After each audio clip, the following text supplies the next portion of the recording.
তুলতে পারছি না। এই ডান্স ভিডিও শুট করছে। বলবো করে তুই খাবি, তোকে তো চাউমিন দিয়েছি। খাচ্ছে না খাচ্ছে না। 21 বছর বয়সে দাঁড়িয়েও ক্লাস 5-এর বন্ধুদের সাথে ঘুরতে বেরোনো মানে একটা আলাদাই অ্যাচিভমেন্ট। যেখানে মানুষের বন্ধুত্ব এখন 1 বছরে টেকে না, আর লোকে ব্যাগ বিচিং বাদে অন্য কিছু বোঝে না, সেখানে ক্লাস 5-এর বন্ধুরা এত সাপোর্টিভ হওয়া আর একসাথে ঘুরতে গিয়ে এতটা ফান করা সত্যি অ্যামেজিং। প্রথমে স্প্ল্যানেটে কিছু কেনাকাটা করে আর ডেকর্স লেন থেকে কিছু খাবার কিনে আমরা চলে আসি ময়দানে খেতে। খাস না, ফেক আস দুজন মিলে সবাই মিলে। ওকে কম দেবো, দেখ রে, ও বেশি খেয়ে দিয়েছে। আমি একটুখানি খেয়েছি। তুই খাবি কেন? হ্যাঁ। আর হ্যাঁ, এসব স্ট্রিট ফুডকে আমাদের কোনো পেট খারাপ হয় না আর অসুবিধা হয় না। দেখতেই পাচ্ছি আমরা খুব মজার সহিত খাবারটা খাচ্ছিলাম। আর তারপর এই পুচকুটাকে আমরা দিয়েছিলাম, পুচকুটাও তখন খাচ্ছিল ভাগ্যক্রমে খুব মজা করে।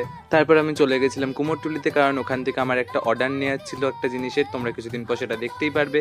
আর তারপর আমরা শোভাবাজারের ঘাটে একটুখানি বসে বাড়ির দিকে রওনা দিই। টাটা।